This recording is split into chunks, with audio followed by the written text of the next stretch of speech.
esteja convosco. Proclamação do Evangelho de Jesus Cristo segundo Lucas.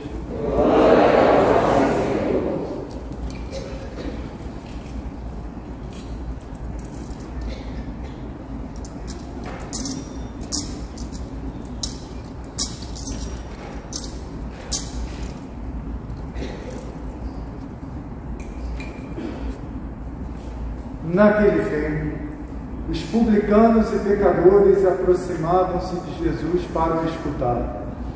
Os fariseus, porém, e os mestres da lei criticavam Jesus. Este homem acolhe os pecadores e faz refeição com eles. Então Jesus contou-lhes esta parábola. Um homem tinha 2 filhos. O filho mais novo disse ao pai: Pai, dá-me a parte da herança que me cabe. E o pai dividiu os bens entre eles. Poucos dias depois, o filho mais novo juntou o que era seu e partiu para um lugar distante.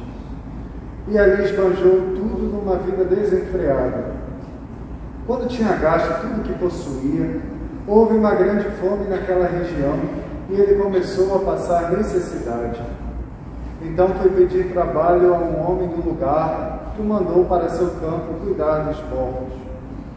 O rapaz queria matar a fome com a comida que os porcos comiam, mas nem isto lhe dava. Então caiu em si e disse: Quantos empregados do meu pai têm pão com fartura e eu aqui morrendo de fome? Vou-me embora, vou voltar para meu pai e dizer: Pai, pequei contra Deus e contra ti, já não mereço ser chamado teu filho. Trata-me como a um dos teus empregados. Então ele partiu e voltou para seu pai. Quando ainda estava longe, seu pai o avistou e sentiu compaixão. Correu-lhe ao encontro e abraçou-o e cobriu-o de beijos.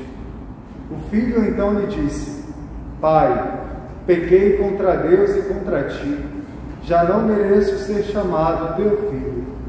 Mas o pai disse aos empregados: Trazei depressa a melhor túnica para vestir meu filho, e ponde um anel no seu dedo e sandália nos pés.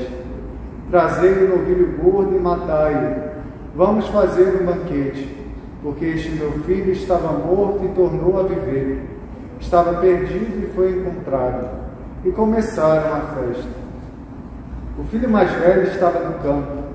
Ao voltar, já perto de casa, ouviu música e barulho de dança. Então chamou um dos criados e perguntou o que estava acontecendo. O criado respondeu: É teu irmão que voltou. Teu pai matou o novilho gordo porque o recuperou com saúde. Mas ele ficou com raiva e não queria entrar. O pai, saindo, insistia com ele. Ele, porém, respondeu ao pai: Eu trabalho para ti há tantos anos, jamais desobedeci a qualquer ordem tua, e tu nunca me deste um cabrito para festejar com meus amigos. Quando chegou este teu filho, que esbanjou teus bens com prostitutas, mataste para ele o novilho cevado. Então o pai lhe disse: Filho, tu estás sempre comigo, e tudo o que é meu é teu. Mas era preciso festejar e alegrar-nos, porque este teu irmão estava morto e tornou a viver, estava perdido e foi encontrado. Palavra da salvação.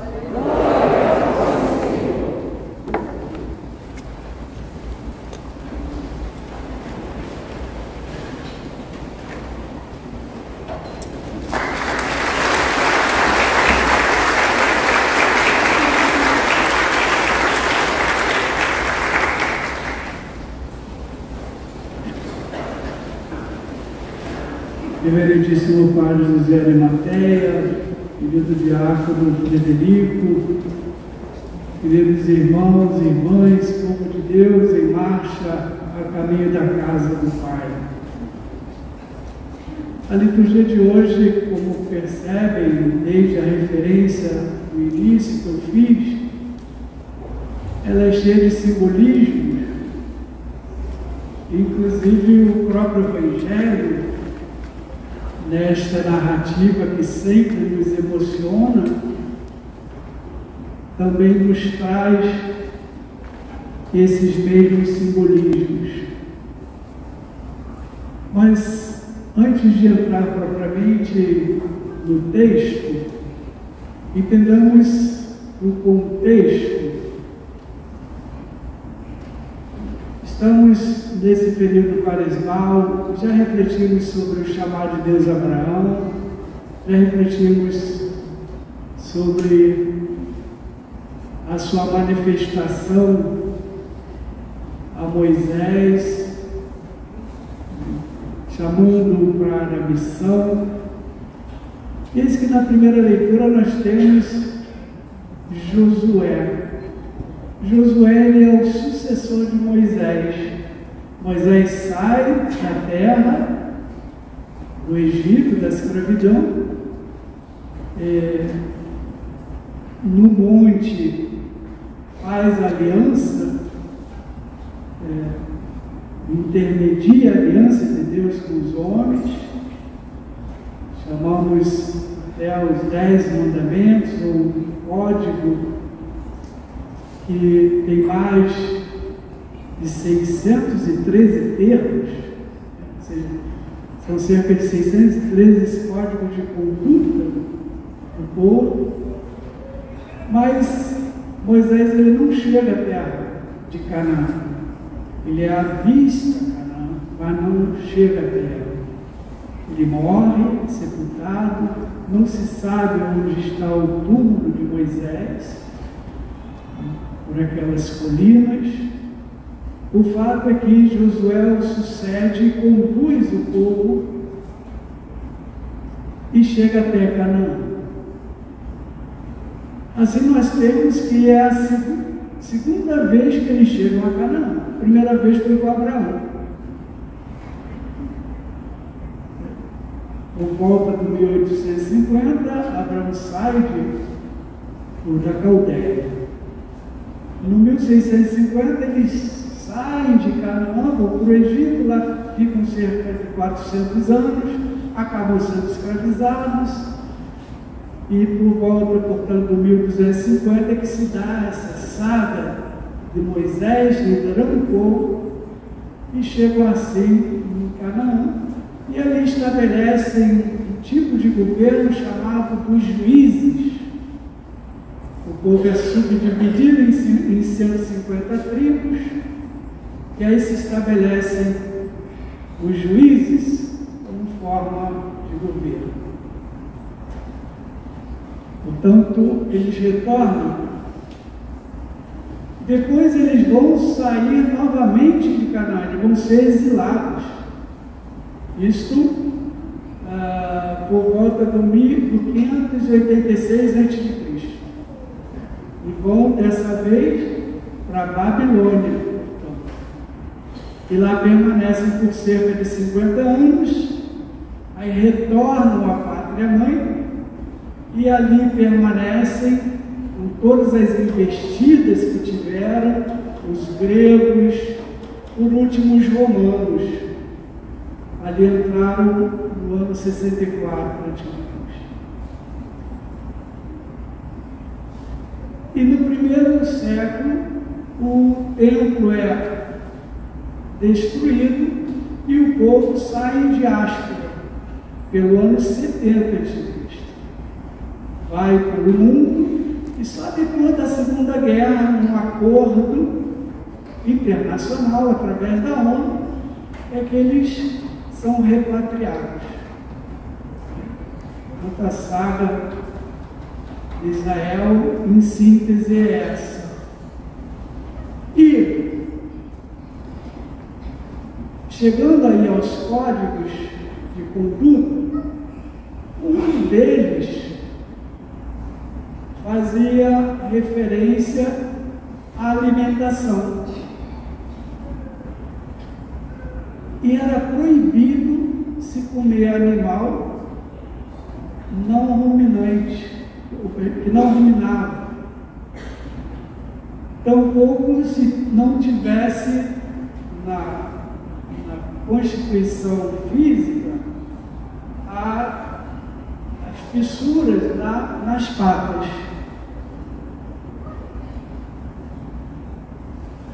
podiam comer, portanto, o cordeiro, o bode, o boi, mas o porco tem fissura na pata, porém não é ruminante, então o porco era proibido comer carne de porco.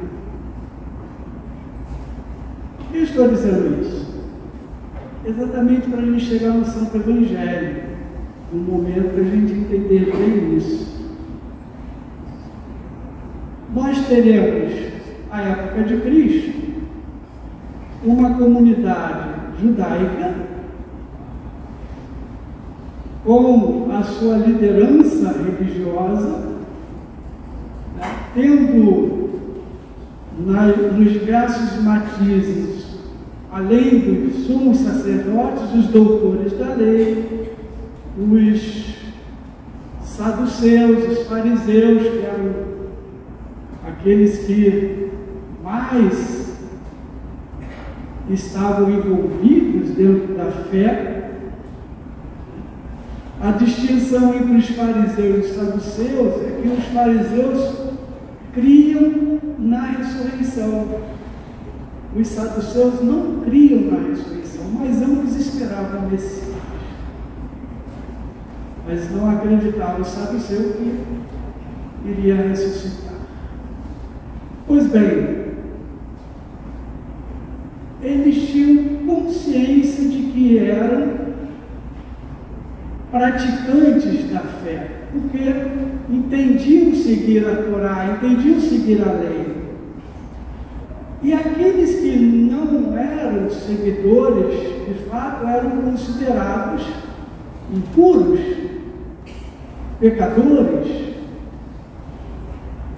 É nesse contexto que a gente se encontra com Jesus, os doutores da lei e alguns daqueles que não pertenciam de fato ao segmento da fé, e são citados os publicanos e os pecadores, demais pecadores de todas sortes.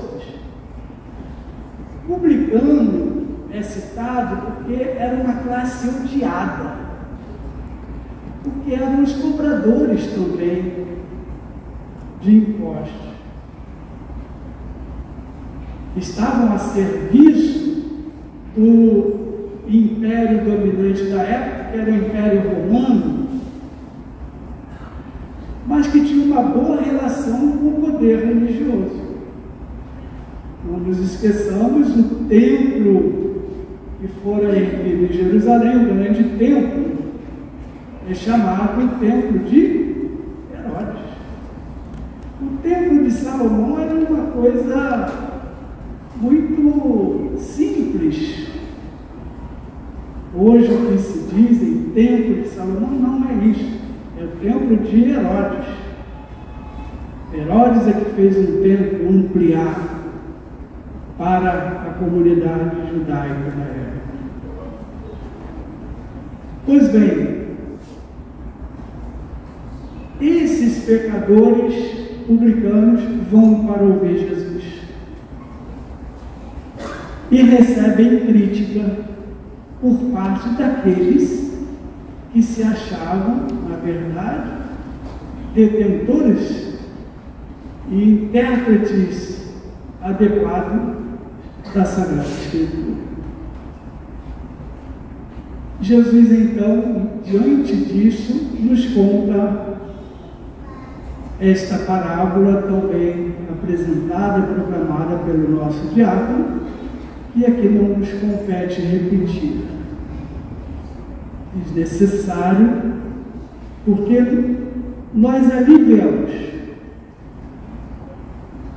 que ambos os grupos são pertencentes a Deus. Os publicanos e demais pecadores também eram judeus, tanto quanto os doutores da lei e os fariseus, saduceus, todos pertenciam à casa de Israel. E é por isso que Jesus então conta a parábola de um pai comum.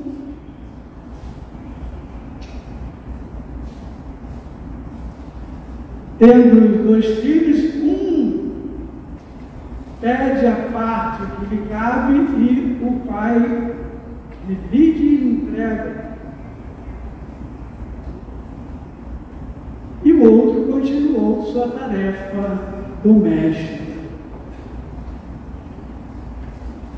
Esta alusão ao filho que sai é uma alusão àqueles publicanos e pecadores que tinham recebido seu quinhão,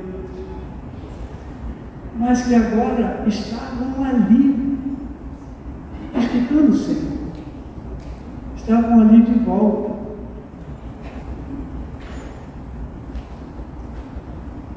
E o mais interessante é que na parábola,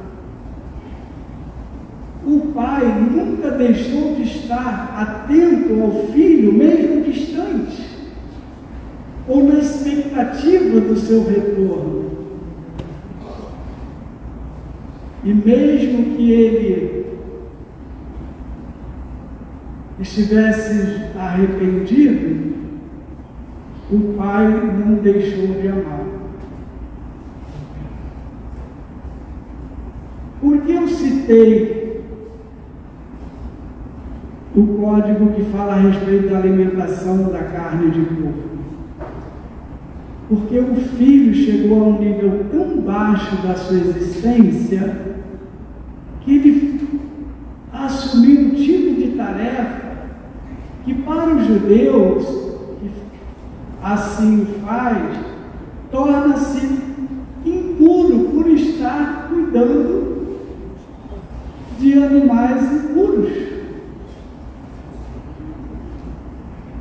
E assim o filho fez, e não só fez, como se alimentava do próprio alimento dos porcos. E aí não teve como não sentir saudade. Quantos empregados de meu pai têm pão com fartura e eu aqui morrendo de fome? Vou voltar e pedir perdão por ter feito. Então, essa narrativa ela é muito forte para nós, porque ela tem a ver com cada um de nós. Cada um de nós que pertence à nova casa de Israel. Cada um de nós que recebeu o batismo, que participou da morte e ressurreição do Senhor Jesus, e que mesmo assim, tornando-nos filhos, não nos comportamos necessariamente como tais. Então é nesse contexto, então, que ao chegar, o pai que o avista vai primeiro ao seu encontro e o abraça. E aí temos 3 símbolos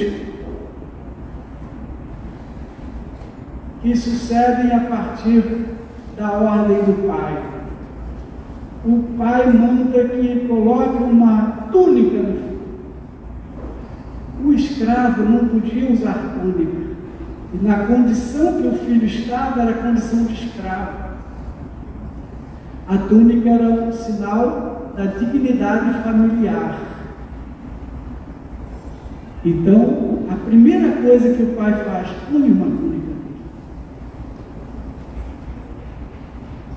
O pai também manda que colocasse um anel. O anel é o símbolo da autoridade. Todos sabemos, a assinatura, a forma de legitimar um documento, era feita com a marca da família, da casa. E ali se empenhava a autoridade do que se tratava. Então o pai dá autoridade ao filho para novamente administrar sua empresa, sua casa. E a sandália? O escravo, ele era obrigado a andar descalço. Por isso, a sandália, ela evoca a dignidade humana. Só ficamos descalços diante do Altíssimo. Lembram-se, Moisés? Tire a sandália, porque o lugar em que estás é santo. Aí temos a condição de servos e discípulos do Senhor.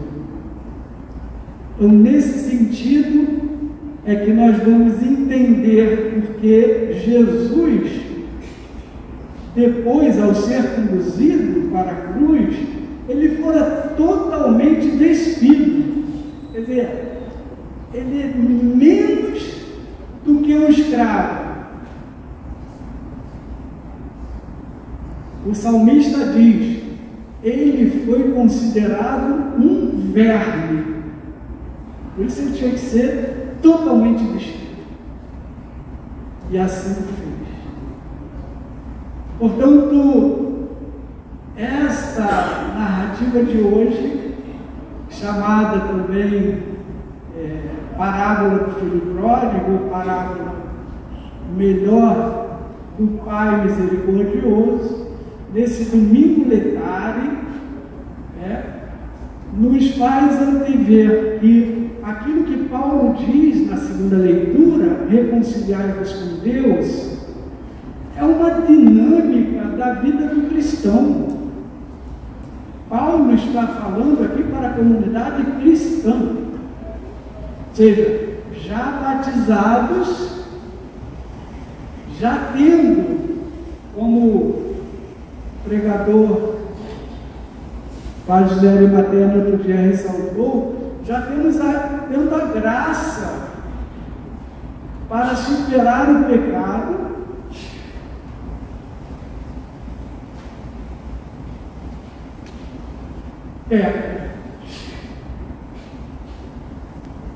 e até porque o pecado tem que ser fruto, só é considerado fruto quando o indivíduo está na consciência para poder deliberar. Senão não há imputação do pecado. Existe a consciência errônea.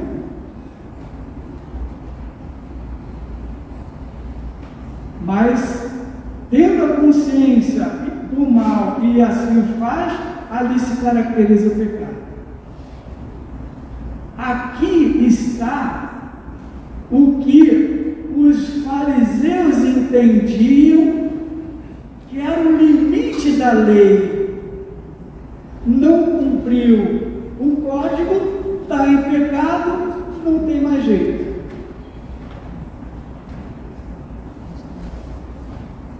Ao contar essa narrativa, Jesus, ele não abole a lei, não anula a lei, mas ele aperfeiçoa a lei. Aí, além da justiça, entra a misericórdia.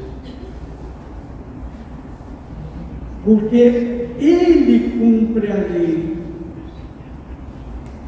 e acolhe também aquele que desregrou, mas tomou a consciência do erro e sinceramente vem acusá-los, pedindo perdão. É por isso que o Senhor Jesus instituiu o sacramento da reconciliação. Porque não é um sacramento para quem não é cristão.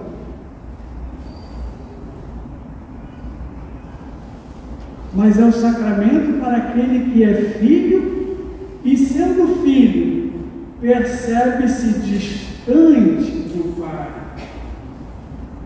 mas que se percebe também sob o olhar desse Pai, que não quer a condenação, mas quer a nossa salvação. Então, Deus não se cansa de nos amar. A morte vicária de Cristo na cruz nos dá a graça suficiente para não pecarmos. Mas como o apóstolo Paulo, todo ser humano dirá: infeliz de mim, quando não faço o bem que quero, mas acabo fazendo o mal que não quero. E é por isso que o apóstolo João dirá: não pequeis, mas aquele que disser que não tem pecado é um mentiroso. É um mentiroso, sim. Portanto, ao proclamarmos a salvação do Senhor, tenhamos a humildade também de dizer: sob a sua misericórdia.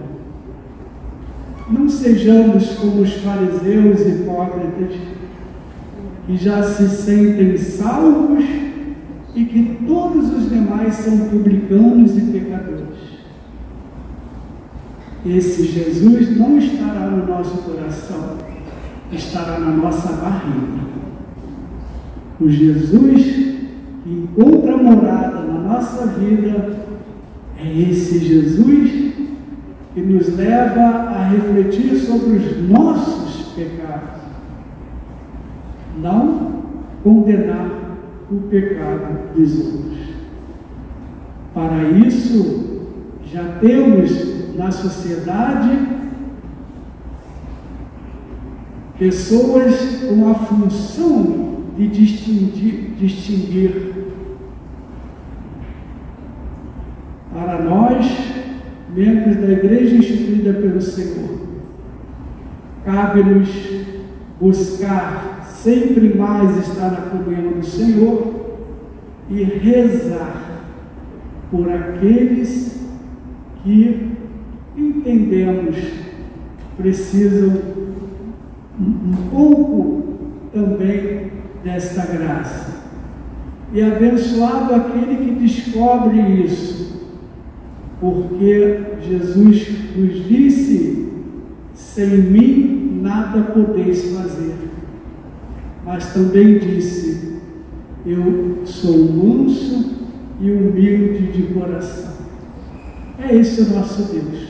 Não é o Deus do medo, não é o Deus que a gente fica temendo de levar a gente para o inferno, não é o Deus que fica olhando onde é que está o erro de cada um que é para poder condenar, não é o Deus que nos faz ter uma consciência mórbida de culpa, nada disso. É o Deus da libertação que nos ama e no amor nos transforma.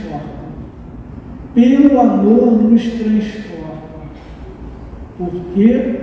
Porque nos ama e nos ama